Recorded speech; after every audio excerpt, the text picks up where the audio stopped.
Hola, muy buenas noches. ¿Qué tal amigos? ¿Cómo están? Les saluda Jessica Velástegui, coordinadora de eventos de SaludCan. Esta semana es nuestra última semana de capacitación. Agradecemos a todos ustedes quienes día a día compartieron con nosotros estas transmisiones en vivo. Hoy tenemos la participación del doctor José Luis Díaz Pantoja, médico veterinario de la Universidad de Nariño de Pasto, Colombia, con quien nos compartirá el tema enfermedades del hueso en desarrollo. Doctor José Luis, muy buenas noches, bienvenido. Buenas noches, Jessica. ¿Cómo estás, Doc? Un gusto tenerte aquí en nuestras capacitaciones online. Muchas gracias, es un placer estar aquí con ustedes. Bueno, Doc, vamos a iniciar. Les recordamos a todas las personas que nos están viendo que al finalizar la charla daremos contestación a todas sus preguntas. Doc, coloco en este momento tu pantalla. Perfecto. Puedes iniciar, por favor. Perfecto. Ya están viéndola, ya está todo listo, Doc. Bien, buenas noches, bienvenidos a todos ustedes. Es un placer para mí estar aquí, espero que estén todos bien en la casa. Arrancamos. Me tomé el atrevimiento de colocar unas foticos de nuestra hermosa tierra, Nariño. Se van a ir viendo a medida que vayamos avanzando en la presentación, con el ánimo de que cuando todo esto pase, nos visiten. Aquí los esperamos con las puertas abiertas. Esta noche les voy a hablar de las enfermedades del hueso en desarrollo. Es un tema bastante interesante. Tenemos mucha información al respecto. Vamos a hablar de los temas más importantes, lo que más se mira en la casuística diaria. Según el doc Brinker, podemos tener en pacientes en desarrollo en el miembro pélvico displasia de cadera, necrosis vascular de la cabeza femoral, enfermedad de Calpertes, avulsión del extensor digital largo, osteoconditis desecante en la rodilla, en el codo, en el tobillo, el complejo de luxación de rótula, el genu valgum, la panosteitis. Y en el miembro anterior, la osteoconditis desecante del codo, la luxación o subluxación del hombro congénita, la avulsión del tubérculo supraglenoideo, la osteoconditis desecante del codo, la no unión del proceso anconio, la fragmentación del proceso coronoides, el síndrome del cóndilo humeral no unido, que les tiende a dar el escopio de Spaniel, la incongruencia del codo, ya sea congénita o por injuria en las fisis o líneas de crecimiento, el síndrome de radio curvo, la retención de núcleos cartilaginosos, la panosteitis y la osteodistrofia hipertrófica. A estos pacientes hay unos que son de raza grande, otros de raza pequeña, se distribuyen las enfermedades en rangos etarios, generalmente son pacientes que no han terminado su desarrollo, que la mayoría de las razas termina entre los 11 meses y el año, y en las gigantes puede llegar hasta el año y medio. ¿Qué necesitamos para que nosotros podamos diagnosticar estas enfermedades? Es bastante sencillo. Pues primero lo que nos dotó la naturaleza, que es una agudeza visual normal, la capacidad de escuchar al propietario y lo que le aqueja a su mascota, las manos para poderlo examinar, nuestra boca, ojalá fuera así de bonita la boca de todos nosotros, y la sonrisa siempre para mostrarle al propietario que estamos dispuestos a colaborarle y a explicarle todo lo que él quiera saber. Y dentro de los materiales vamos a basar hoy, la charla de hoy, en el diagnóstico radiológico. Básicamente lo que necesitamos es un equipo de rayos X, ya sea digital, si es digital mucho mejor, sino un equipo, un sistema revelado manual que funciona siempre y cuando los líquidos, pues la clave para mí son los líquidos que siempre estén vigentes, que estén funcionando bien. Hay claves para saber cuándo una radiografía queda bien y cómo hacemos para revelarla de la mejor manera. Lógicamente hay que leer bastante. Solemos tener muchísima literatura disponible, simplemente es que la aprovechemos. Y un consejo es que nunca vamos a sospechar de una enfermedad si nunca la hemos leído. Muy importante eso. La charla de hoy la vamos a enfocar en generalidades del examen físico y los hallazgos radiográficos de cada enfermedad. Muy importante que tengamos en cuenta la reseña, el motivo de consulta que generalmente es una cojera, y hay que saber qué diferencia entre razas y sexo, un interrogatorio cuidadoso, qué la queja, cómo, cuándo, le han dado tratamiento o no. Primero inspeccionar a nuestro paciente en el consultorio, es el primer paso. Hay que hacer un análisis de la marcha, estamos viendo en la esquina superior derecha los movimientos del paciente, cómo se mueven los perros. Hay varios ciclos de caminata. Y para mí lo más importante es que sepamos que tienen, le llaman un andar, una cadencia. Los jóvenes le llamarían los viejitos le llamarían el swing y los jóvenes le llamarían el flow. La verdad es que un miembro tiene que hacer lo mismo que el otro, siempre. Eh, yo los llevo a un sitio que tenemos especial para que los pacientes caminen, pavimento. Los hacemos caminar un rango cercano a los 50 metros, observándolos de frente, de lado y desde atrás, caminando, rotando, galopando y de ser posible que suban y bajen escaleras. Tenemos que evaluar 4 puntos en dinámica: la locomoción, si hay claudicación o no, saber de qué miembro es, como clave cuando el paciente claudica de un miembro anterior, en el momento que apoya al miembro que le duele, levanta la cabeza, y cuando claudican de un miembro posterior, en el momento en que apoyan el miembro que duele, agachan la cabeza. La adaptación y el equilibrio, que es muy importante. Una vez identifiquemos el miembro afectado, debemos clasificar el grado de cojera. Es decir, la cojera de grado 1 se clasifica como una cojera casi imperceptible.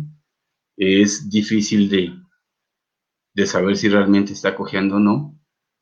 Yo les recomiendo, en los recuadritos puse un par de fotos, recomiendo que revisen muy bien las uñas, que hay muchos pacientes que cojean por algo tan sencillo como las uñas muy largas, cojeras de grado 1, y hay algunos que tienen el pelo enredado o hay espinas de pelo entre las membranas interdigitales que pueden producir cojeras, muy importante revisar muy bien. Es una cojera bastante difícil de mirar, es casi imperceptible. En la claudicación de grado 2, es una claudicación notable, pero el paciente apoya al miembro. El paciente de la izquierda arriba tenía una rotura del ligamento cruzado.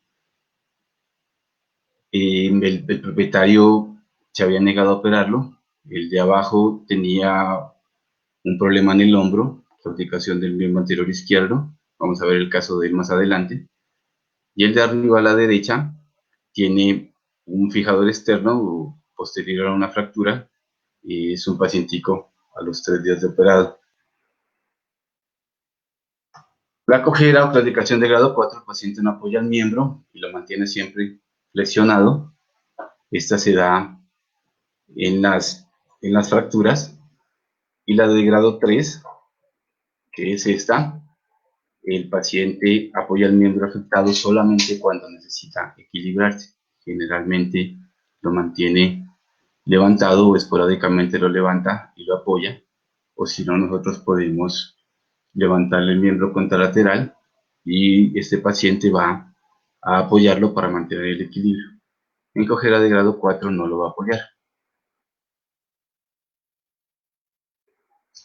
La palpación se define como la aplicación de los dedos con cierta presión sobre una superficie del cuerpo con el propósito de determinar su consistencia. Importante, nosotros ya revisamos al paciente, ya lo vimos caminar, ya identificamos cuál es el miembro afectado. Lo que sigue es hacer unas pruebas ortopédicas. Las podemos hacer en el piso, generalmente yo escojo hacerla en el piso en los pacientes grandes, y en los pacientes pequeños generalmente lo subo a la mesa o donde el paciente se sienta más cómodo. Para mí un punto importante es que el paciente se sienta cómodo. La palabra cómodo es muy importante. Se deben extender y flexionar el cuello. Se debe mirar siempre la simetría corporal. La palpación vertebral gentil es muy importante. Hay que flexionar y extender los miembros. Hay que hacer siempre compresión de la cauda equina, no se olviden de eso, por favor. Y revisar la simetría del triángulo pélvico. Tenemos unas prominencias óseas palpables, hay que evaluar cada una de ellas. Debemos verificar el rango de flexión y extensión de los miembros.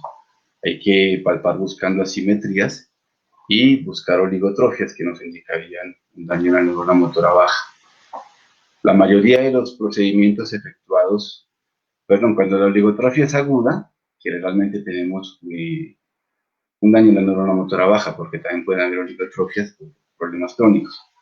La mayoría de los procedimientos efectuados para buscar anomalías en huesos y articulaciones no son dolorosos en animales sanos. Debemos palpar gentilmente, pero no hacer demasiada presión debido a que podemos dar falsos positivos. Empezando con lo que nos trae aquí, vamos a hablar de la articulación del hombro. El hombro debe ser flexionado. Se deben hacer movimientos pasivos de hiperextensión, de abducción, de aducción, entendiendo que la abducción consiste en alejar el miembro del plano medio y la aducción consiste en acercarlo al plano medio.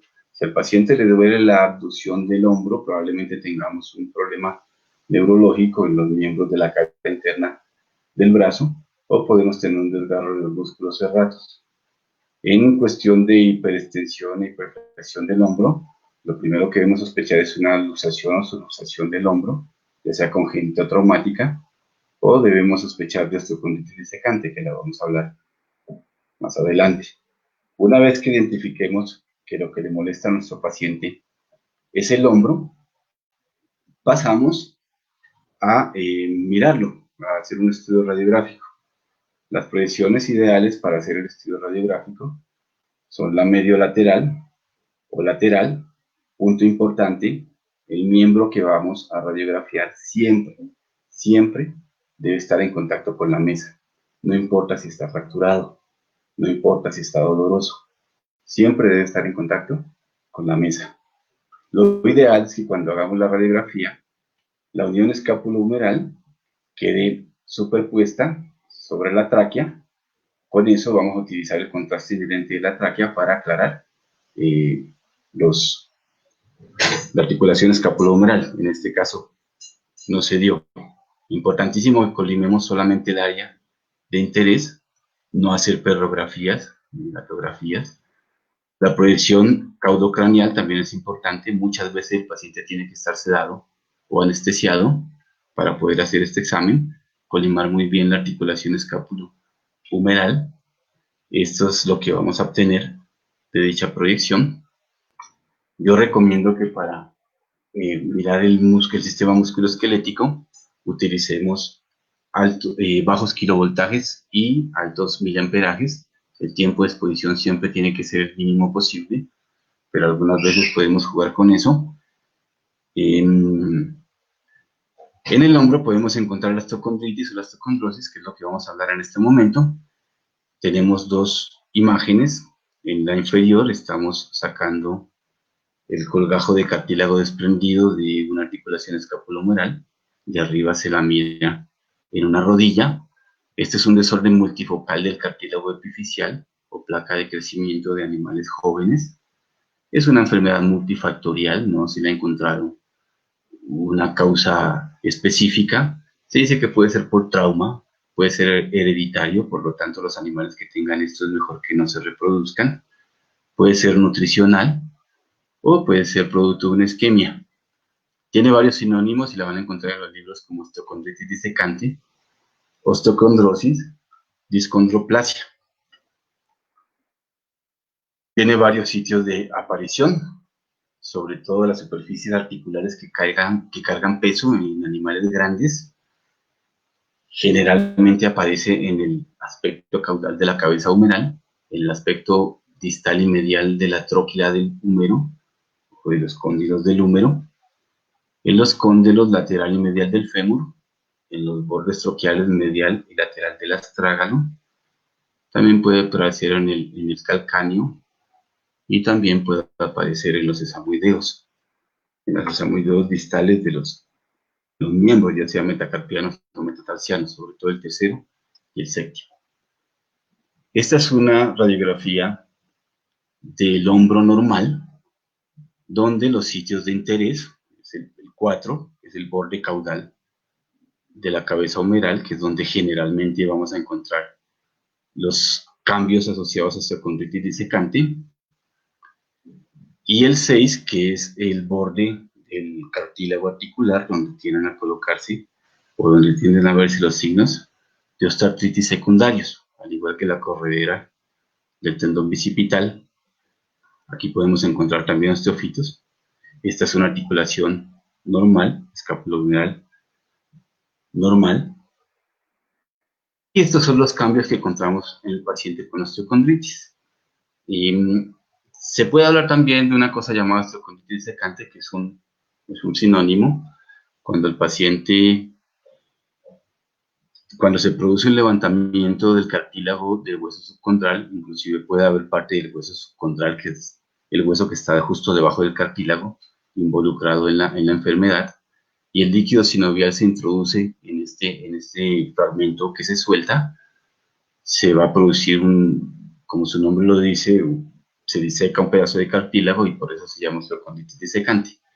Los signos radiográficos iniciales pueden ser, como en este caso de la derecha, un aplanamiento de la porción caudal de la cabeza humeral, o puede haber una depresión de tipo lenticular, de lente o de lenteja, en la porción caudal de la cabeza humeral.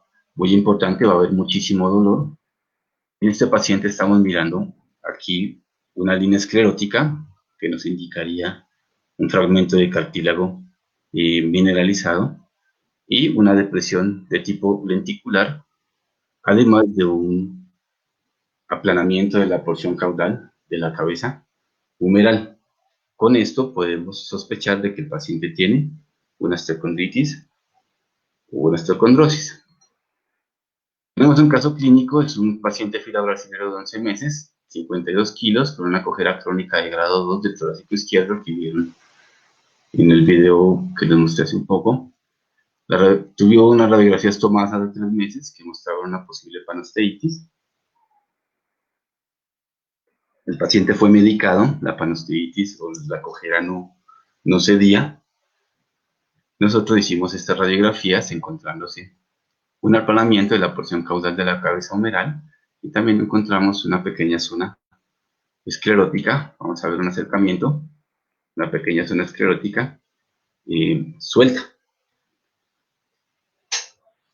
Lo ideal es hacer una artrotomía exploratoria.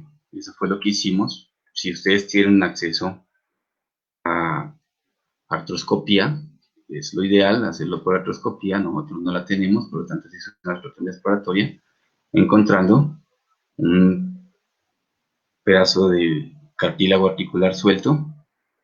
Se retiró, se hizo un lavado articular y se hizo un procedimiento llamado osteotixis, que consiste en hacer unos pequeños agujeros en el pedazo que queda del hueso, en el fragmento que queda en el hueso subcondral, para estimular la cicatrización. El video de arriba es el paciente antes de ser operado y el video de abajo es el paciente al mes de haber sido operado. En este caso tuvimos mucha ayuda por parte del fisioterapeuta de confianza. También puede aparecer en otros lugares, como es la cara medial del cóndilo humeral. En este caso lo único que usted mira es una pequeña depresión, una pequeña área de aumento de la radiolucidez del cartílago, muy pequeña, como en este caso, con un ratoncito en el cartílago articular, que le puede indicar que el paciente tiene osteocondrosis. Esto es uno de los componentes de la displasia de codo que la vamos a hablar más adelante. Este es otro caso. Este paciente tiene una pequeña depresión en la corredera del cóndilo humeral medial, pero también, si son detallistas, miran una línea radiopaca en esta zona. Cuando miren líneas radiopacas, como esta, se puede sospechar de que el cartílago ya está levantado y por lo tanto hay una osteocondritis disecante. También se puede presentar en la cara tanto lateral como medial del astrágalo del calcáneo, y se puede presentar también en la rodilla, como en este caso esta pequeña depresión que miramos aquí. Lo normal es que la línea del hueso vaya por esta zona. Aquí estamos viendo una pequeña depresión que nos indicaría un defecto en el cartílago. Aumenta la radiolucidez del cóndilo medial de la rodilla. Estas son ampliaciones, ¿no? Importante la fíbula siempre lateral. En este caso aquí se alcanza a mirar la cabeza de la fíbula. Y esta es la zona medial. Y esta pequeña depresión que se mira aquí es anatómica, es un punto anatómico. Es muy importante que nosotros sepamos reconocer los accidentes anatómicos, porque en esta zona se llama la fosa extensora del músculo extensor digital largo y parte del peroneo corto. Este es el sesamoideo medial del músculo gastrocnemio, este es el sesamoideo lateral del músculo gastrocnemio, y esta es la patela o rótula. Aquí también están los tubérculos intercondilares, este es el tubérculo intercondilar lateral y este es el tubérculo intercondilar, perdón, medial y lateral. Bien, ¿qué vamos a encontrar en el codo? ¿Cómo vamos a examinar el codo del paciente? Ya hablamos de la osteocondritis disecante, una enfermedad que se puede presentar en animales de razas grandes en crecimiento. Es una enfermedad de hueso en desarrollo bastante frecuente. Ahora vamos a hablar de las enfermedades que atacan al hueso en desarrollo de la articulación del codo. Tenemos que hacer movimientos de hiperflexión, tenemos que hacer movimientos pasivos suaves, tenemos que palpar los huesos porque hay enfermedades que producen dolor en los huesos, como la panosteitis, el raquitismo y algunos tumores en etapas iniciales, aunque los tumores no son tan frecuentes en los pacientes jóvenes como en los pacientes añosos o mayores. Y la hiperextensión, que es este movimiento, se debe hacer de último porque produce muchísimo dolor y si le duele probablemente el paciente ya se vuelva reacio al examen físico. Siempre debemos empezar palpando de proximal a distal. Supongamos que el paciente tiene una fractura en los carpos y nosotros empezamos traccionando el carpo para flexionar el codo, inmediatamente va a haber una respuesta positiva de nuestro paciente al dolor, pero es el dolor del carpo, no del codo, y eso puede dar falsos positivos. Por lo tanto, siempre empecemos palpando de distal a proximal. Y lo último que hacemos en el miembro anterior es la hiperextensión. En caso de que el paciente tenga una displasia de codo o le duela el proceso ancón o el proceso coronal medial, pues va a producir muchísimo dolor este movimiento. Se comprueba la distancia entre los epicóndilos lateral y medial por palpación. Se debe aplicar el pulgar sobre el epicóndilo medial y el índice sobre el epicóndilo lateral, intentando buscar dolor en articulación, calor o inflamación. Muy importante que bajemos el pulgar a la cabeza del radio y hagamos una ligera presión en esta zona. En caso de que el paciente tenga fragmentación del hueso coronoides, va a haber un estímulo doloroso positivo. Bajamos el pulgar un poquito debajo de la cabeza del radio, casi a la misma altura, por la zona medial, y palpamos gentilmente buscando dolor en el proceso coronoides medial. Vamos a palpar gentilmente los huesos de radio y ulna y se debe hacer movimientos pasivos de la articulación.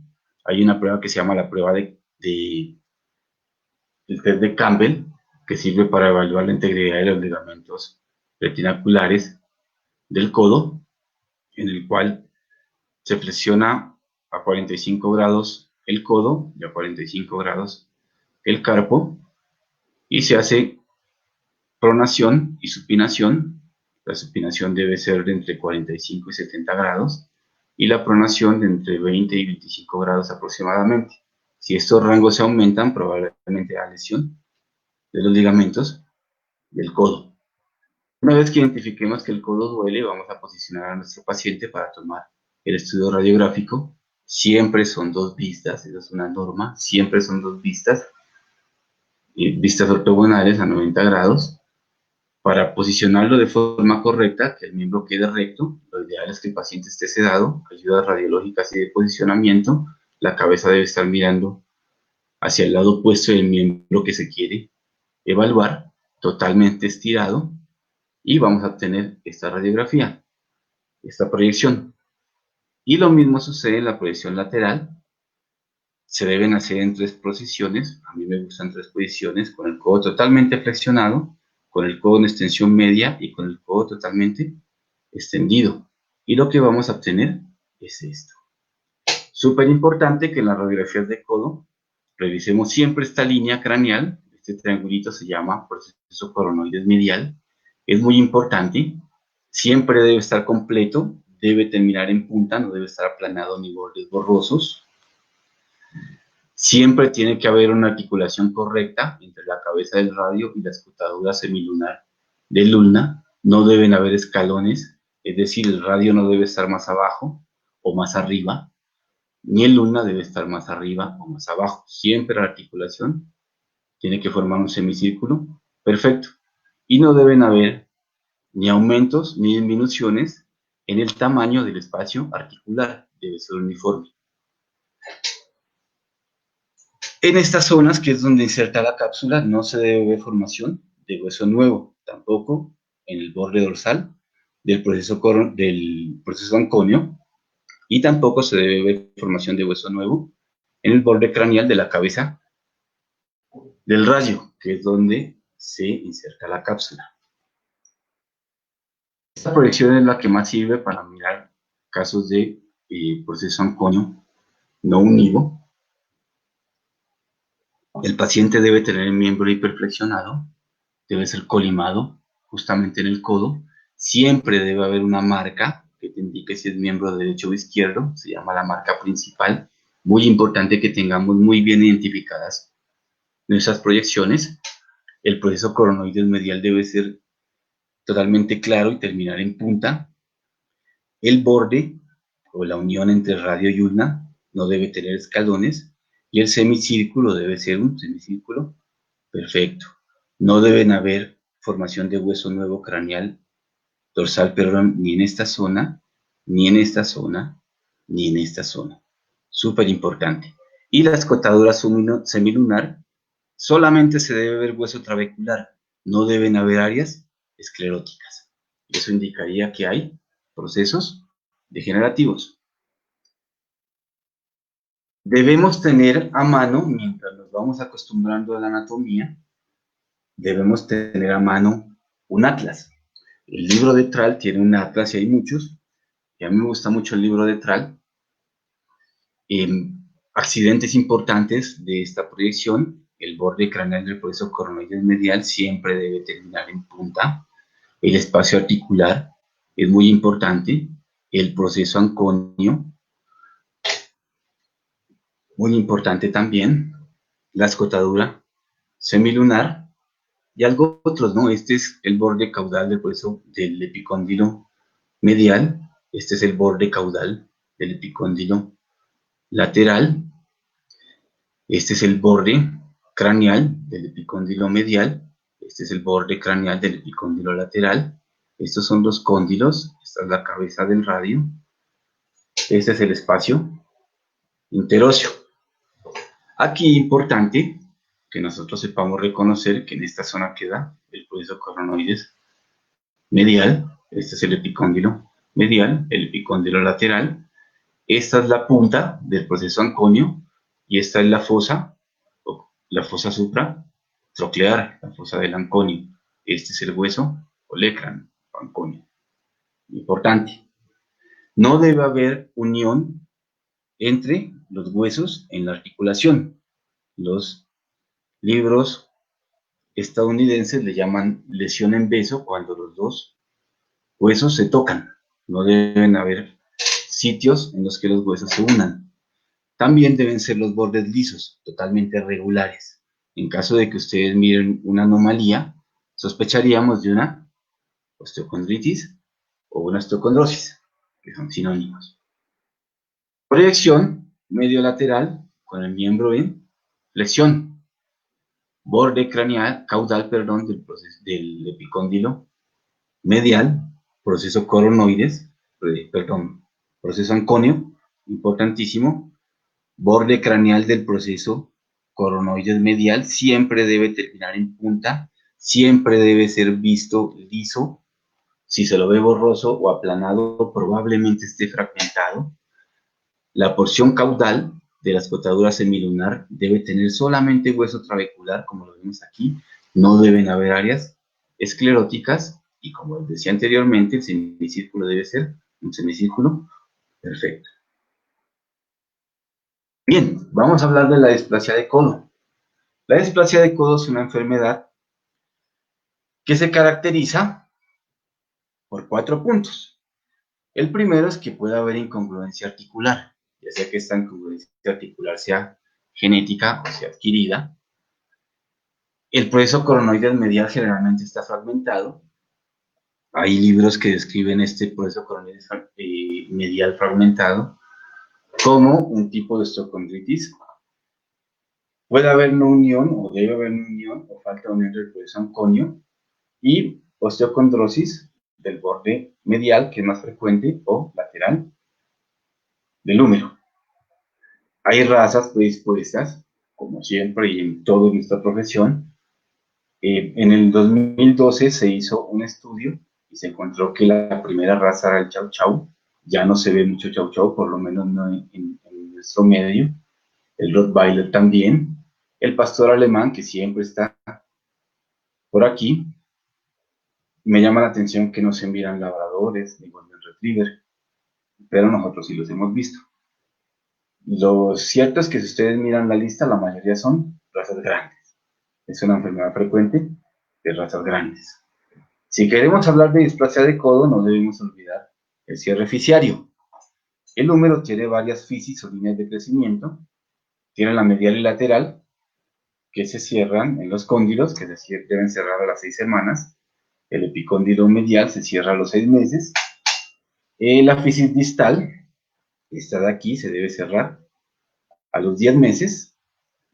En el radio, la proximal se debe cerrar a los 10 meses y la distal a los 11 meses.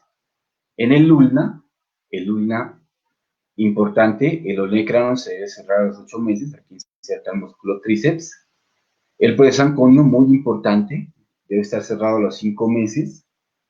Si no lo encuentran cerrado a los 5 meses, probablemente estén frente a una falta de unión del proceso anconio. Y la apófisis de estiloides, es la distal del ulna, debe estar cerrada a los 10 meses. Esta apófisis de estiloides tiene una particularidad y es que tiene forma de copa o forma de V, con el punto cero en el vértice. Es muy susceptible a fracturas por impactación y a múltiples procesos que pueden hacer que detenga su crecimiento, que se dañe y deje de crecer, produciendo algo conocido como síndrome de radio curvo. La escotadura semilunar debe ser siempre un semicírculo perfecto y no deben haber escalones entre el radio y el luna. Lo he dicho, lo repito, muy importante, es lo que generalmente miramos. Entonces, ¿qué vamos a tener en un paciente con displasia de codo? Vamos a tener osteocondritis disecante del cóndilo humeral. Probablemente tengamos falta de unión del proceso anconio. Vamos a tener fragmentación del proceso coronoides del ulna. Esta es la escotadura semilunar. Pueden haber escalones, como en este diagrama que está aquí, que nos indicarían que hay una incongruencia del codo. Esos 4 factores nos van a decir que el paciente tiene displasia de cadera. ¿Qué necesitamos para saber si el paciente tiene displasia de cadera? Hay una asociación que se llama la Asociación Internacional del Trabajo o el Grupo Internacional del Trabajo del Codo, que junto con la Federación Sinológica Internacional en el año 99 sacaron los lineamientos para la evaluación radiográfica de la displasia de codo. Se fijan en 4 criterios: la presencia o no de osteofitos en el margen dorsal del proceso anconio, la presencia de esclerosis subcondral, sobre todo aumento de la opacidad en la zona caudal de la escotadura semilunar, osteofitos en los márgenes articulares, e incongruencia articular, que haya escalones, que se mire la escotadura semilunar abierta. ¿Qué grados de displasia de codo tenemos? Grado 0 es una articulación normal, no hay incongruencia, esclerosis ni otros signos artrósicos. Grado 1, artrosis leve, va a haber osteofitos menores de 2 milímetros hay que medirlos, hay que tomarse el tiempo de medirlos. Puede haber esclerosis ligera de la escotadura troclear y puede haber o no una leve incongruencia articular. En el grado 2 va a haber una artrosis moderada, osteofitos de entre 2 y 5 milímetros, esclerosis evidente de la escotadura semilunar sobre todo, y va a haber o no incongruencia articular marcada. El grado 3, artrosis severa, osteofitos mayores de 5 milímetros y o evidencia de enfermedades primarias, como no unión del proceso anconio, proceso coronario fragmentado, osteocondritis desecante y todas las que hemos venido mencionando. Una de las primeras es la incongruencia articular. Esta incongruencia articular húmero-ulnar puede ser primaria o puede ser secundaria. Puede haber cierre prematuro distal del ulna, que es lo más frecuente, o puede haber cierre prematuro distal del radio. Estos dos huesos crecen de forma sincrónica. Si uno de los dos detiene el crecimiento, va a actuar como una cuerda de arco, produciendo el curvamiento del otro. Es bastante frecuente que nosotros miremos perritos condrodistróficos, como este Basset Hound, que tienen los miembros arqueados, pero muchos tienden a vivir con la patología. Algunos inclusive tienen incongruencia articular y no les duele nada. Caminan normal, no les preocupa a los dueños. Algunos sí requieren cirugía. Es mucho más frecuente verla en pastores alemanes, en pitbull y en otras razas grandes. Esta es una radiografía de un paciente con luxación congénita del radio. ¿Qué sería una causa de incongruencia húmero-ulnar congénita?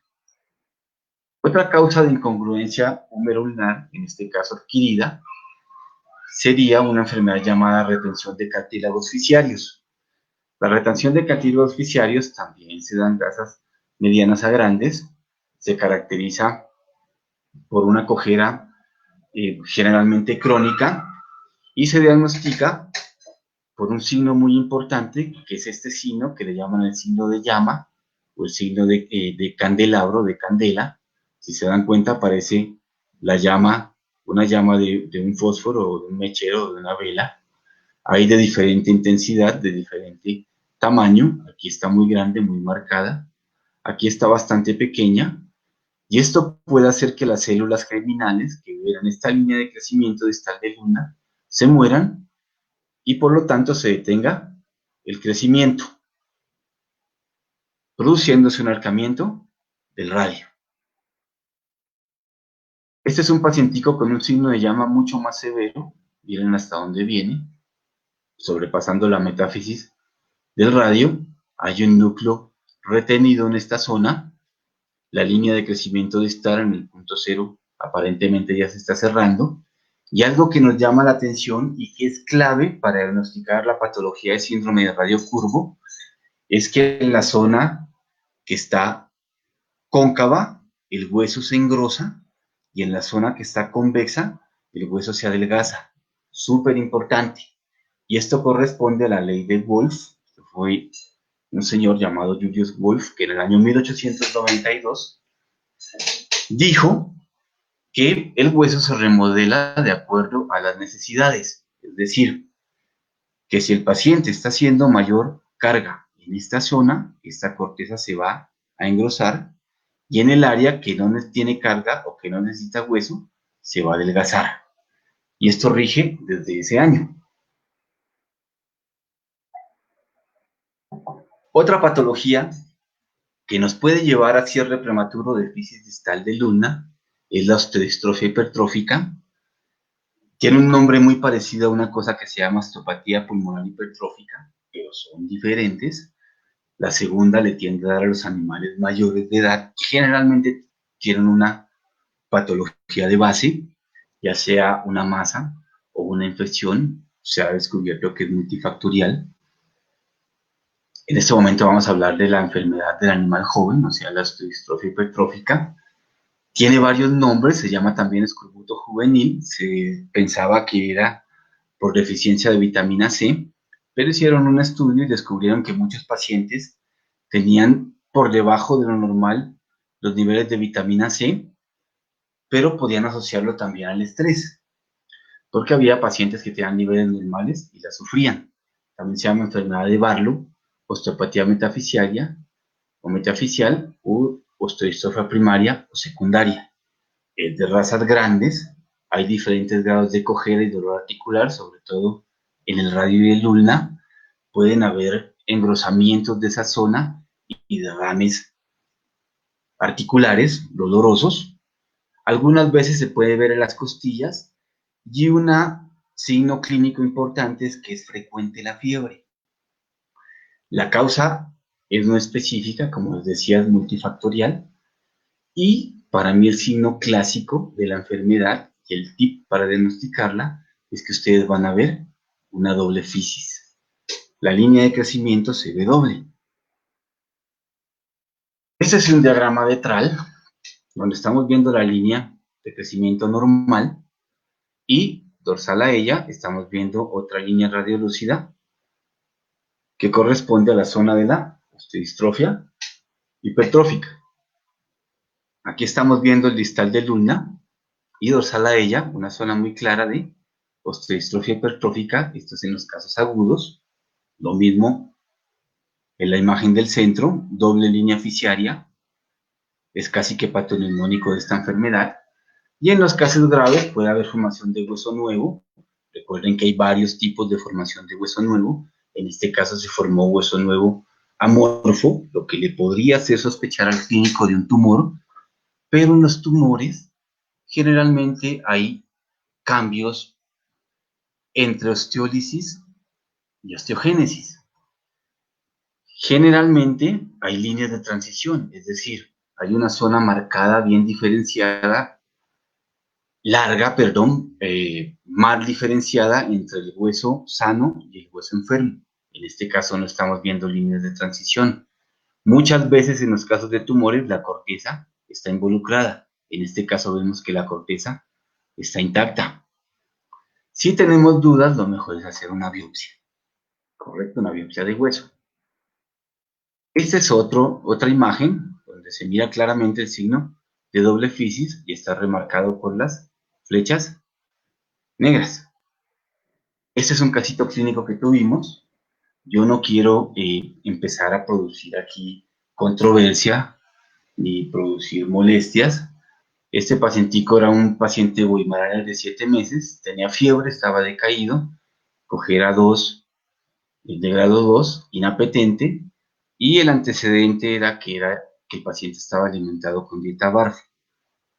Si ustedes miran, aquí se ve la línea de crecimiento normal, también vemos la distal de ulna, y por aquí estamos viendo una pequeña línea radiolúcida que es compatible con osteodistrofia, osteopatía, osteodistrofia hipertrófica. Un acercamiento, aquí lo vemos más clarito, pero aquí estamos viendo la doble fisis, es un proceso agudo. La otra proyección, aquí estamos viendo la doble fisis, en esta se alcanza a ver un pequeño fragmento nomás, no estaba completa del todo. Este era un caso agudo. Este es el otro miembro, en el otro miembro los cambios no eran tan evidentes. Recordemos que la agudeza visual del ser humano a 1 metro de distancia es el equivalente al tamaño de una moneda. Por lo tanto, si no tenemos equipos digitales que podemos amplificar y disminuir, el uso de una lupa es importante para las radiografías convencionales. A este paciente se le cambió la alimentación y en el lapso de 2 meses volvió a la normalidad. Los casos graves, como les había mostrado, puede haber formación de hueso nuevo. Lo normal es que sea hueso columnar, estos casos son de libro. Este es un hueso nuevo amorfo con zonas osteolíticas. Este es el hueso de este paciente donde se ve la remodelación ósea bastante importante. Y si se dan cuenta, aquí se nota que la línea de crecimiento ya está cerrando cuando esta está más abierta y está empezando a producirse el curvamiento del radio. Este es un diagrama de un libro donde se mira que hay depósito de hueso y también se alcanza a ver zonas de vanostéitis con la línea esta del radio, del ulna totalmente cerrada. Y eso es lo que vamos a hablar en este momento. Si a nosotros se nos cierra o a nuestro paciente se le cierra la línea distal del ulna, se va a producir algo llamado el síndrome del radio curvo. Esta es la posición normal que tienen los pacientes con síndrome de radio curvo. Los dedos hacia afuera en posición valga, los carpos hacia adentro en posición vara. El camino diagnóstico es una radiografía antero-posterior y medio-lateral del área afectada, en este caso radio ulna. Estos son los diagramas de lo que puede pasar cuando tenemos un miembro curvo. Si la que se cierra esta es una fotico que me gusta mucho y es el ejemplo de por qué a mi departamento le llaman el tapiz de retazos. Espero que algún día puedan visitarlo. Si se cierra la epífisis distal del ulna, vamos a ver cambios en el codo. Los cambios en el codo generalmente son, al cerrarse, al dejar de crecer este hueso, el ulna, el radio sigue creciendo y lo primero que va a hacer es presión sobre la porción articular de los cóndilos del húmero.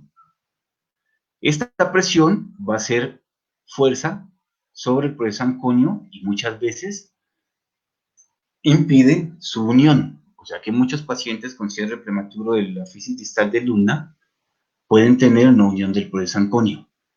La escotadura semilunar se va abriendo, produciendo incongruencia articular, y muchas veces el proceso coronoides medial se va aumentando, se va subiendo. En la porción distal puede haber adelgazamiento de la porción craneal del radio, engrosamiento de la porción caudal del radio. Se va a ver que la línea distal del ulna está cerrada y la distal del radio está abierta. Muchas veces esto se abre y se pone en una forma de cuña, forma de V. Se va a producir angulación medial, empujando el hueso carpo radial, y algunas veces el hueso accesorio del carpo y el radio cubital van a aumentar su contacto. Cuando el que se cierra, con el que se cierra es el radio, la distal o proximal del radio, lo que van a ver es que el ulna sigue creciendo y por el contrario el radio se va quedando corto. Y lo primero que van a mirar es que el proceso coronoide se sube, inclusive llegando a tocar con la zona articular.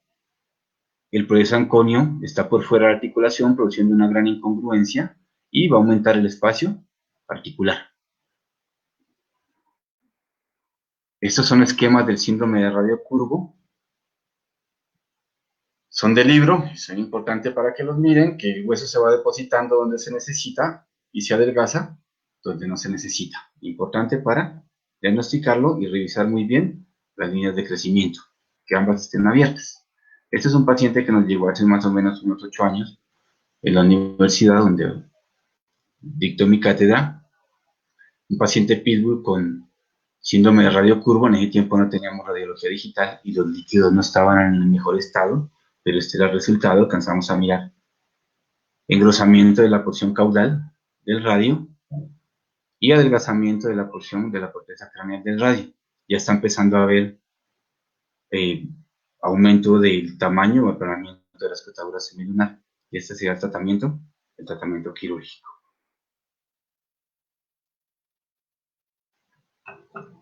Bien, vamos a hablar de falta de unión del proceso anconio. Esta es la posición típica de un paciente con falta de unión del proceso anconio. Más común en razas grandes, pero también se puede presentar en medianas.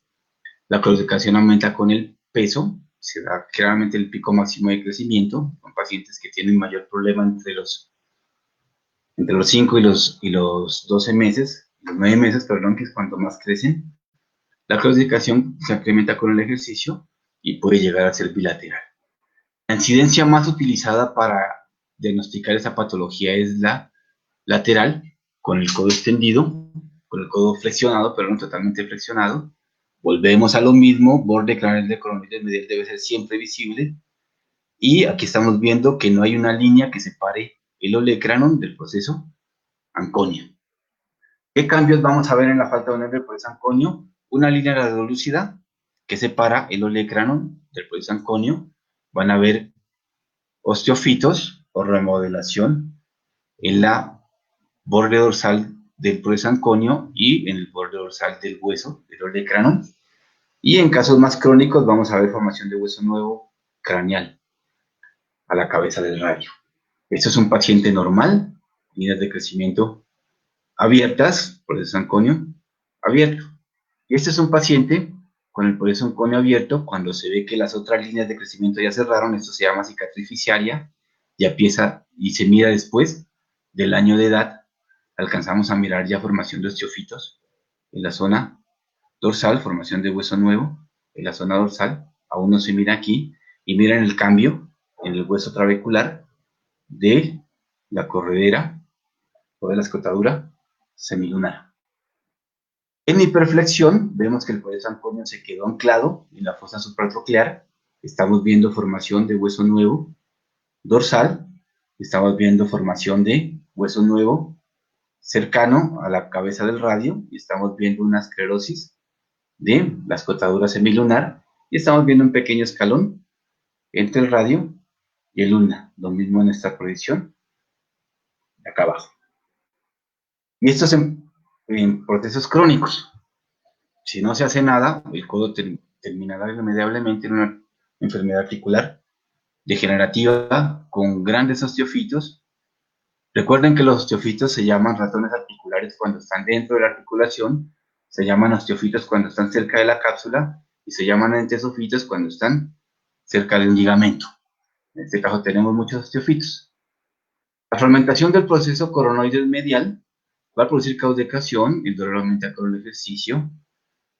Punto clave en el examen físico, duele mucho al presionar la cara interna del codo. Debemos hacer una incidencia cráneo-caudal, una cráneo-lateral claudio-medial oblicua, es mejor darle algo de oblicuidad para poder exponer bien el proceso coronoides medial, y un medio lateral extendido con una supinación de 15 grados. Cuando tenemos fragmentación del proceso coronoides medial, como les venía diciendo, tiene que terminar en punta, siempre se debe ver totalmente claro, no borroso. Si lo ven aplanado, probablemente esté fragmentado. Es una de las sospechas. Si miramos osteofitos en el borde dorsal del polisanconio, si miramos formación de hueso nuevo en el borde craneal de la cabeza del radio y esclerosis caudal de la escotadura semilunar, probablemente esos son signos de enfermedad articular degenerativa y probablemente tengamos una fragmentación del proceso coronoides. Algunas veces tenemos la suerte de ver el fragmento a través de la cabeza del radio, algunas veces no. La idea es que tengamos pruebas suficientes para sospechar de la enfermedad y ver si es necesario, en este caso si es necesario, pedir una resonancia magnética o una tomografía. Algunas veces con la proyección cráneo lateral caudomedial oblicua tenemos la fortuna de mirar esto, que son osteofitos en la zona del proceso coronoides medial, y algunas veces vemos la zona radiolúcida de la fragmentación, como en este caso, que la estamos mirando en esta zona, ya que hay una lesión en besos, están tocando estos dos huesos. Miren esta proyección de la izquierda, el borde craneal del proceso coronoides medial no se ve claramente, no termina en punta, está aplanado, y al parecer este fragmentico es el proceso coronoides medial fragmentado. También miramos formación de hueso nuevo en la cápsula, tanto del borde caudal del epicóndilo medial del húmero, como el borde dorsal del anconio. Otro caso en el que no termina en punta, no se ve clarito, y en esta proyección se alcanza a ver una línea radiolúcida que nos muestra el proceso coronoides medial fragmentado. Si usted toca esta zona, va a doler mucho. Lo ideal es que se haga una artroscopía o una resonancia magnética. Es muy difícil diagnosticar un proceso coronoides medial fragmentado solo con radiografías y examen físico. Bien, la panosteitis. Con esto terminamos lo referente a la displasia de codo. ya vimos cuáles son las clasificaciones, los signos clínicos de las 4 etiologías más importantes. Vamos a hablar de panosteitis. La panosteitis es una inflamación no inflamatoria, contrario a lo que dice su nombre. Es dolorosa, los huesos duelen al palparlos. Un signo clínico característico es que la cojera saltarina, es decir, primero le duele un miembro, después el otro. Suele pasar de un miembro anterior a posterior y viceversa, o del derecho al izquierdo y viceversa. Afecta a su mayoría de huesos largos, de razas medianas y grandes. Tiene 3 etapas, la mayoría de los pacientes llegan a consulta en la etapa media. Es autolimitante, o sea que inicia generalmente a los 6 meses y desaparece más o menos a los 2 años, pero la literatura reporta que puede encontrarse hasta en pacientes de 7 años. Lo que vamos a encontrar es un aumento de la opacidad de la médula. Miren, esta radiografía la traje o la puse como ejemplo de que la médula tiene un contorno totalmente parejo, es del mismo color, la misma opacidad en toda su extensión. Esta zona que estamos viendo aquí con el número 3 corresponde al agujero nutricio del hueso, que es donde generalmente empieza la patología. En casos en etapas iniciales, ustedes lo primero que van a ver es una esclerosis de las zonas o un aumento de la opacidad de las zonas cercanas al agujero nutricio. Muy importante que tengamos eso en cuenta.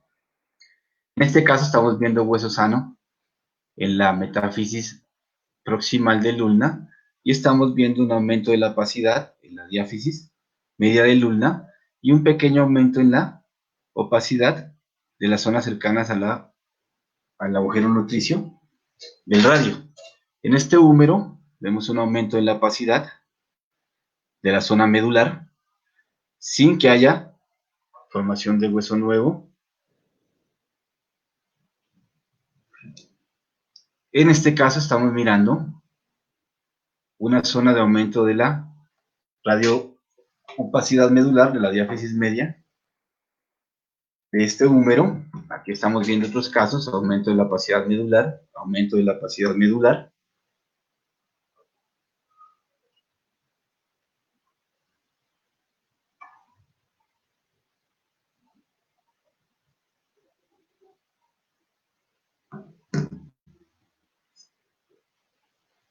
Lo mismo, aumento de la opacidad medular.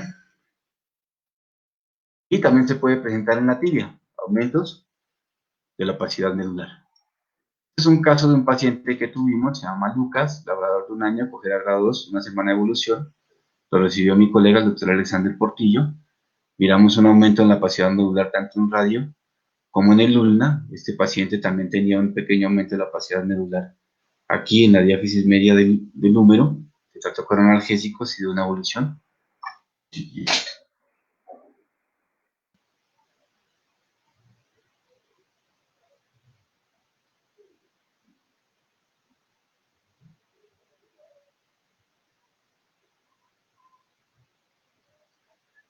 Bien, otra enfermedad que puede afectar al hueso en desarrollo, aunque afortunadamente cada vez se ve con menos frecuencia, es el raquitismo. Estos pacientes tienden a tener los miembros angulados, cordones dolorosos, tanto en uniones radiocarpianas como en tibiotarsianas.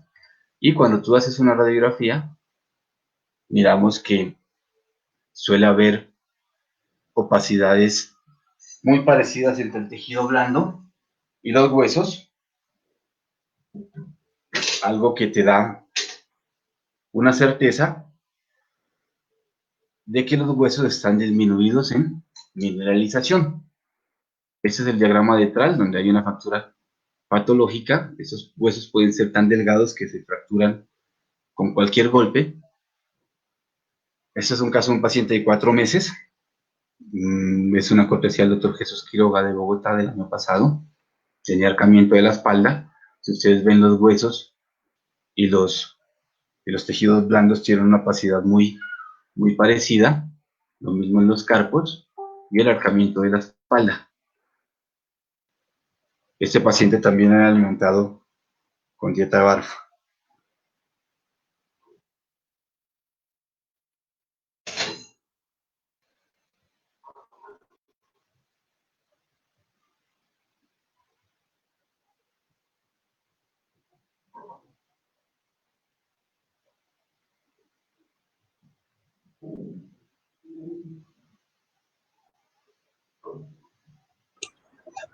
Doc José, Sí. cuéntame. Bien, ¿cómo vamos 10 de tiempo? Bien, tranquilo, sí, tengo aún tiempo de transmisión. Con... Bien, perfecto.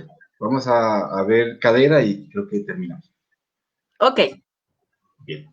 Entonces, para evaluar cadera es muy importante que hagamos algunas probitas ortopédicas. Tenemos el signo de Ortolani, está descrito desde el año 1930. Consiste en tratar de luxar, de ver la laxitud de los ligamentos, tratar de que la cadera brinque del acetábulo. Tenemos varios videitos, arriba a la derecha, a la izquierda, perdón, estamos haciendo una prueba llamada la prueba de Bartens, que consiste en introducir el dedo por la cara medial del fémur. No me gusta mucho porque cuando uno hace presión con el dedo, el fémur duele y el paciente tiene un estímulo positivo. Lo que buscamos es luxar o que ¿qué tratamiento el recomiendas en procesos de cartílago raquitismo? articular ¿Qué tratamiento recomienda en procesos? o ver la laxitud del cartílago. Esta es la prueba de Ortolani. Se hace aducción del miembro, es decir, se lo lleva hacia la línea media y se empuja, tratando de que el dedo pulgar suba, buscando la laxitud ligamentosa. A mí me gusta mucho rotar el miembro también, porque hay pacientes que tienen bastante dolor a la rotación del miembro. Y algunas veces pongo el dedo, el oído, perdón, también en la cadera para mirar si crepita.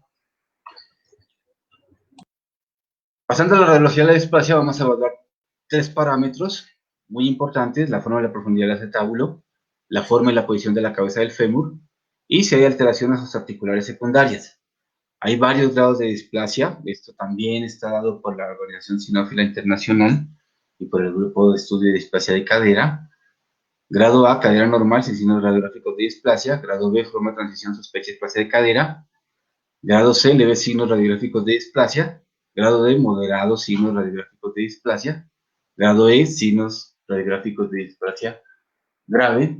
A mí me gusta más clasificarla como cadera de signos leves, graves o en, de acuerdo a la escala de Norberg. Ahorita la vamos a mirar. Importantísimo, el paciente tiene que estar anestesiado con ayudas radiológicas y de posicionamiento, los miembros juntos, totalmente estirado. Algunas veces en razas como los bulldog o en razas condrodistróficas se puede cruzar los miembros, se debe hacer aducción de las rodillas, es decir, las rodillas se las debe girar hacia adentro para que encajen totalmente en sus trócleas. Y algunas veces se utiliza la posición de rana. Hay unos hay unos médicos que le sacan mucha información a la posición de rana, hay otros que no.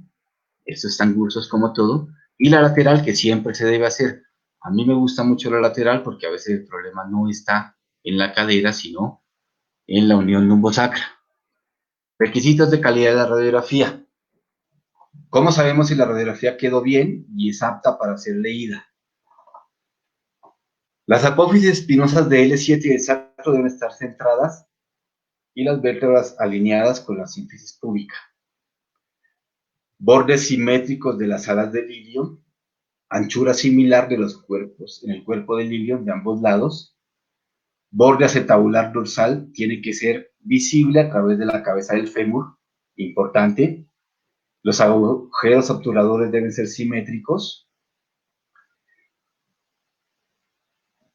El borde isquiático o la tuberosidad isquiática debe ser visible a través de los fémures, que deben ser rectos, y las rótulas deben estar centradas en su tróclea femoral. Si obtenemos esa posición, vamos a tener una radiografía como esta. Tenemos valoración radiográfica de la cadera subjetiva y cuantitativa. La subjetiva es muy sencilla, la tenemos acá a la derecha. Tracemos una línea imaginaria entre el borde acetabular efectivo craneal y el borde acetabular efectivo caudal, y más de la mitad de la cabeza del fémur debe estar dentro del acetábulo. Si no lo está, probablemente haya displasia de cadera o laxitud articular. súper importante. O podemos trazarla directamente con los equipos o colocar una regla de algo que nos muestre si realmente más de la mitad de la cabeza del fémur está dentro del acetábulo. O acá el ángulo de Norbert, que consiste en marcar el centro de los círculos de las cabezas del fémur, trazar una línea entre los dos, después trazas una línea que vaya entre el centro de la cabeza femoral y, el borde y la porción más externa del borde acetabular efectivo craneal en ambos lados, y después mides el ángulo interno. En este caso, la izquierda tiene 95 grados y la derecha tiene 100. Cuando usted tiene una medición mayor a 105 grados, se considera normal. Si tienes una medición entre 100 y 105 grados, tienes una displasia leve. Si tienes una medición entre 90 y 100 grados, tienes una displasia moderada. Y si tienes una medición menor de 90 grados, tienes una displasia grave. Y esa es la que me gusta a mí. Esa es la que yo generalmente sigo. Este es un pacientico que se llama un pastor alemán de 6 meses. Tenía ortolane positivo en el miembro posterior izquierdo, en la cadera izquierda. Si tú trazas una línea entre el borde acetabular dorsal y el caudal, miras que menos del 50% de la cabeza está dentro, la derecha está mucho mejor, y estamos viendo aquí una linecita, y aquí otra linecita que la vamos a ver más adelante, que le llaman la línea de Morgan, que es un hallazgo temprano de la enfermedad articular degenerativa secundaria a displasia de cadera. Las troclas no quedaron donde quisiéramos, pues este paciente era bastante complicado, inclusive sedado o anestesiado. Creo que todos hemos tenido pacientes que, aún sedados o anestesiados, oponen resistencia. Bien, nuestro equipo de rayos X ya lo mide, uno traza este punto, este punto y te saca la medición. Dio 98 para la cadera izquierda y 114 para la derecha.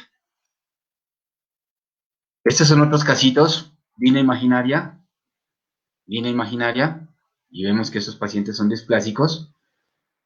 Todos los puntos que sigo generalmente son esos. Mirar que lo que buscamos es que este borde y este borde coincidan, pero no siempre se logra, que haya una buena profundidad acetabular, también es importante, y que no haya zonas escleróticas ventrales de los huesos, en el hueso subcondral, que tampoco haya remodelación. Este pacientico indudablemente es displásico de ambas, con mayor gravedad de la izquierda que de la derecha. Este aparentemente también es displásico. Este de acá no tiene discusión. Es un caso bastante grave de displasia de cadera.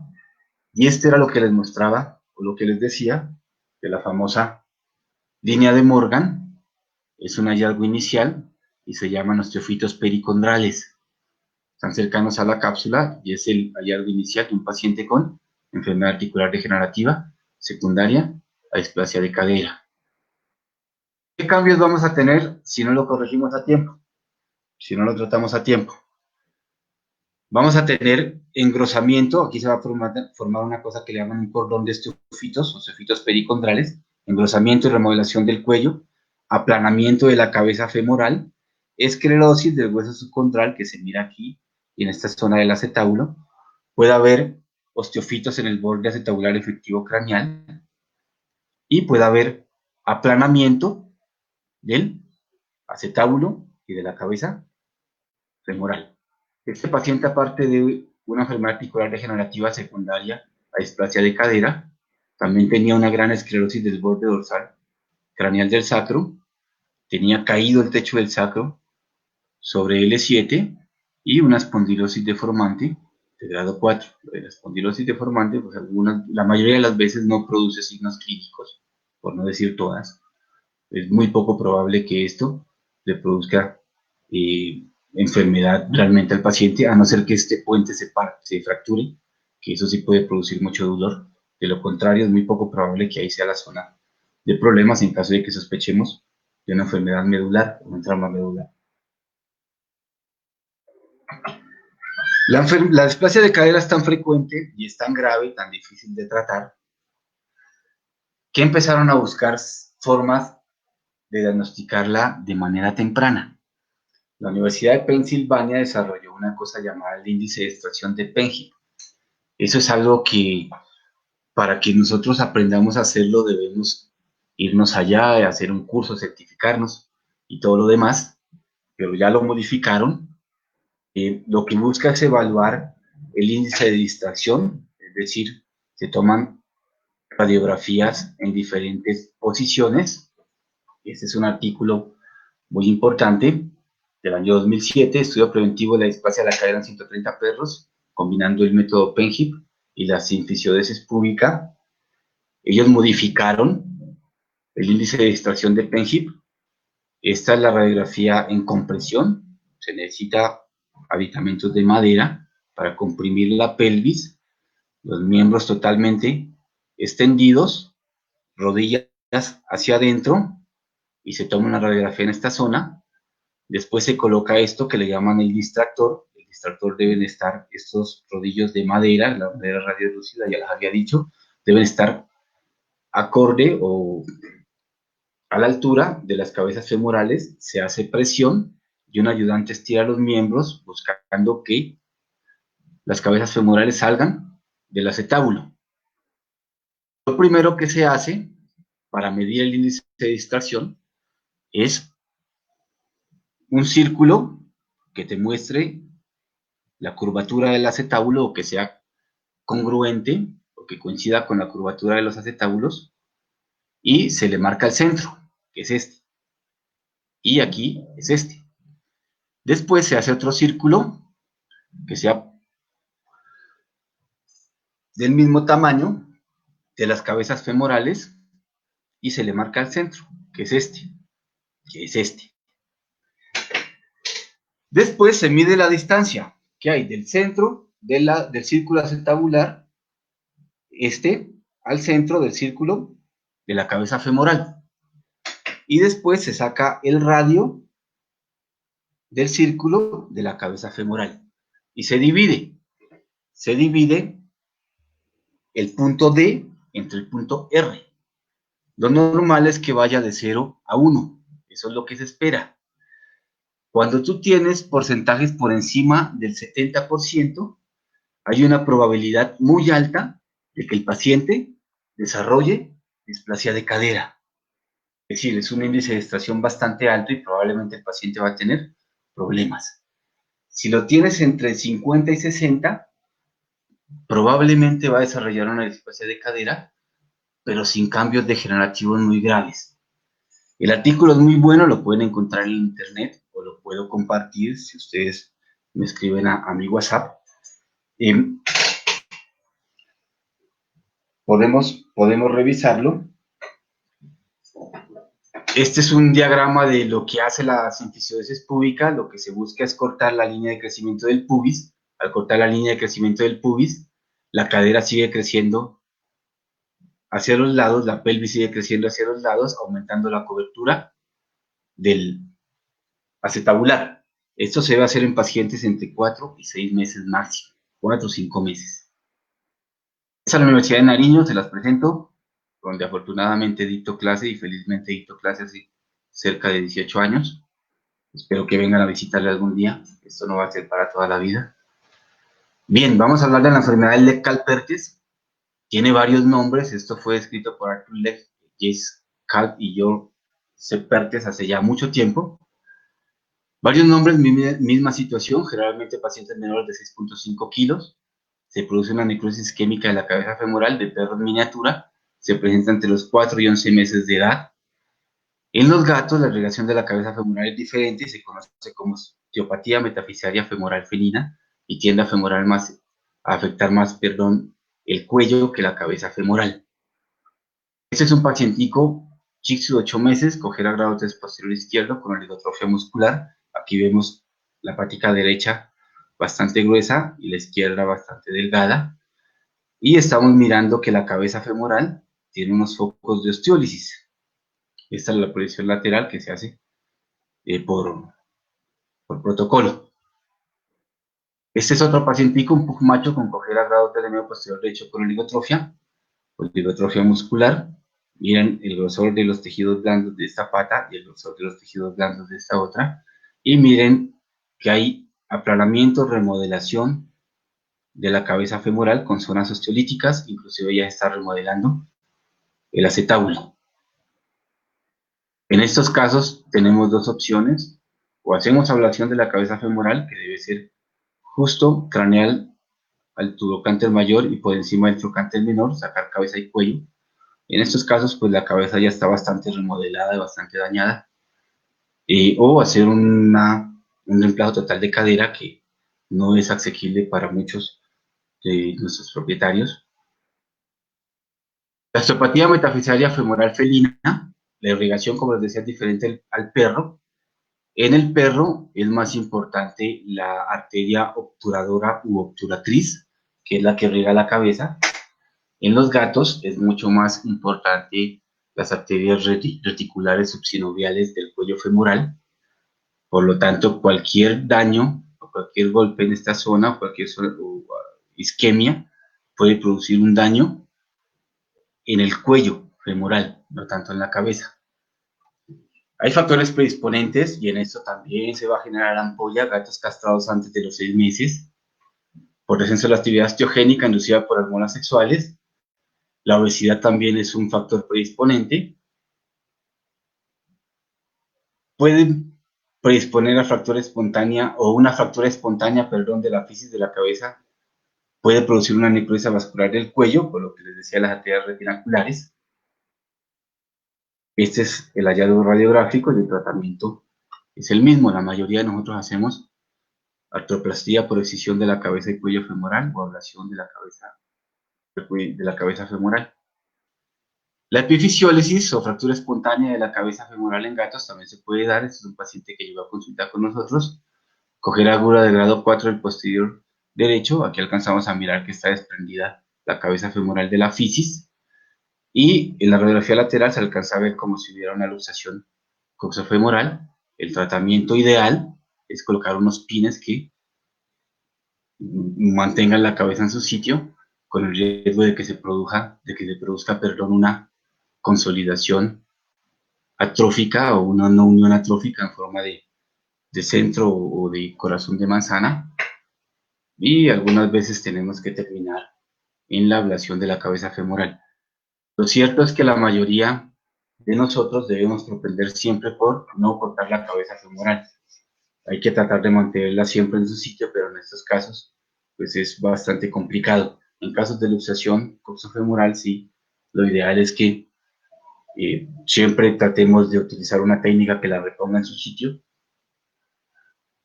La luxación medial de rótula, he visto que ya se hicieron varias conferencias de esto, pero simplemente la vamos a nombrar. El diagnóstico de la enfermedad es más por examen físico que por radiografía. Este es un Pomerania de 6 meses. Este perrito pesaba creo que 4 kilos, tenía cojera grado 2 del miembro posterior derecho. Y ustedes se dan cuenta, la rótula está totalmente por fuera de la tróclea. Esta es una luxación de grado 4, pero también tenía displasia de cadera, con su luxación de la cadera, ya que la displasia de cadera no es propia de animales grandes. Este es un pacientico con luxación lateral, una de las que hablamos de 2 años. Es más frecuente que el complejo luxación de rótula sea hacia medial en las razas miniatura y hacia lateral en las razas grandes. Este pacientico, si ustedes ven la proyección lateral, la tróclea, la patela está en su sitio, pero en la anteroposterior está totalmente lateralizada. Bien, esta diapositiva la tengo para pedirles el favor de que nunca se olviden de evaluar la unión lumbosacra. Hay varias formas de hacerlo. Este signo de hiperextensión de los miembros es muy importante. Si el paciente tiene alguna molestia en la unión lumbosacra, le va a doler muchísimo y usted se puede ganar una caricia dolorosa. Hay que hacerlo, se lo puede hacer en un miembro primero, después en el otro o en ambos al tiempo, y también se lo puede hacer con el paciente de pie. Por eso podemos evaluar la integridad de la lumbosacra. Hay que hacer posiciones dinámicas. Si se dan cuenta en este paciente con las patas hacia adelante, se ve que el canal medular está abierto y el espacio o el foramen intervertebral tiene un buen tamaño, pero cuando se sobreextienden las patas hacia atrás, se ve que el techo del sacro se cae sobre L7, disminuyendo el tamaño del foramen intervertebral, y eso es diagnóstico de inestabilidad lumbosacra. Bien, eso es todo lo que quería decirles. Espero que haya sido provechoso y que les haya gustado. Muchas gracias. Doctor José Luis, muchísimas gracias por tu participación. Tenemos listas las preguntas. Eh, Voy a conectar tu cámara, voy a colocarla ya en el lugar donde está la presentación y voy a dar lectura a las preguntas. ¿Vale, Doc? ¿Correcto? Ok. Primera pregunta. Gilberto Vandesú Armas. Regálenme un minuto. Quito el logo. Listo. ¿Tiene alguna relación la hipovitaminosis C con la osteodistrofia hipertrófica? Sí, anteriormente se le llamaba escorbuto juvenil, precisamente por eso, porque pensaban que la enfermedad estaba ligada a la deficiencia de vitamina C, igual que los humanos, pero los estudios posteriores demostraron de que los pacientes pueden tener niveles normales de vitamina C en la sangre, y los que lo tenían por debajo lo asociaron con el estrés del dolor y todo lo demás. Por lo tanto, aún no se sabe a ciencia cierta cuál es la causa de la osteodistrofia hipertrófica. Podemos seguir diciendo que es multifactorial.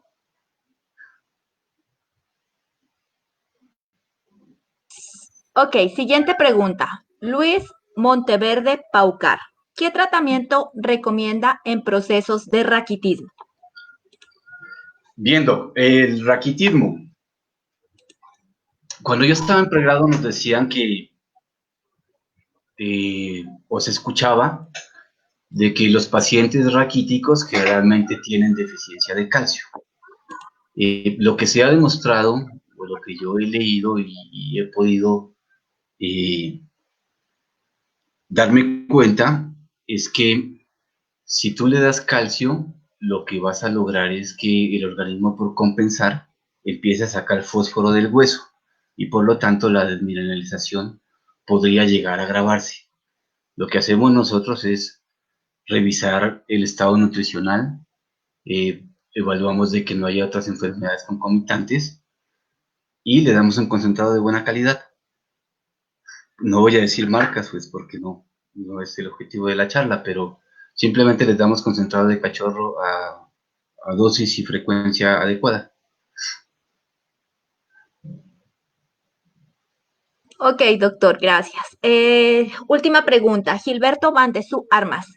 ¿En panosteritis ha tenido casos que tengan recaída luego de varias semanas? En panosteritis he visto pacienticos que se les da el analgésico, generalmente intentamos dar un COX-2 específico, y sí, algunos se les quita la cojera y con el tiempo empiezan a cojear de otro miembro. Como ya tenemos un diagnóstico, lógicamente, pues el hecho de que ya tengamos un diagnóstico de panosteritis del miembro anterior izquierdo no quiere decir que si le duele el posterior derecho vaya a ser lo mismo. O sea que hacemos los estudios pertinentes, nos aseguramos de que es la misma patología y continuamos con el tratamiento analgésico, que es lo único que realmente se puede hacer hasta esperar que el paciente termine el desarrollo, que complete los 2 años, que es cuando generalmente desaparece. Les damos analgésicos solamente cuando es necesario, cuando están muy doloridos. Doctor José Luis, muchísimas gracias por tu participación. Agradecemos por tu tiempo, por regalarnos estos momentos de capacitación. Muchísimas gracias a ustedes, es un placer, siempre a la hora. Bueno, Doc, que tengas una linda noche. Muchas gracias. Lo A todas mismo, las chao, personas, cuídense. chao, Doc. todas las personas que nos están siguiendo en este momento en nuestra transmisión, queremos recordarles que esta es nuestra última semana de capacitación. Mañana, martes 28, tenemos capacitación con el doctor Rodrigo Rocha, síndrome braquicefálico, miércoles 29 con el doctor Juan Carlos Ramos, ductus arterioso persistente mediante cateterismo intervencional, y el jueves 30 de abril con el doctor Darwin Villamarín, cirugía oncológica reconstructiva. Así que están todos cordialmente invitados para que por favor participen, revisen los horarios que se emitirá en cada uno de sus países. Igual en nuestra página ya están programadas las transmisiones para que puedan darle clic a me interesa y Facebook les dará un recordatorio antes de iniciar la transmisión. Les deseo a todos ustedes que tengan una feliz noche, millón bendiciones, un fuerte abrazo. Chao, Docs.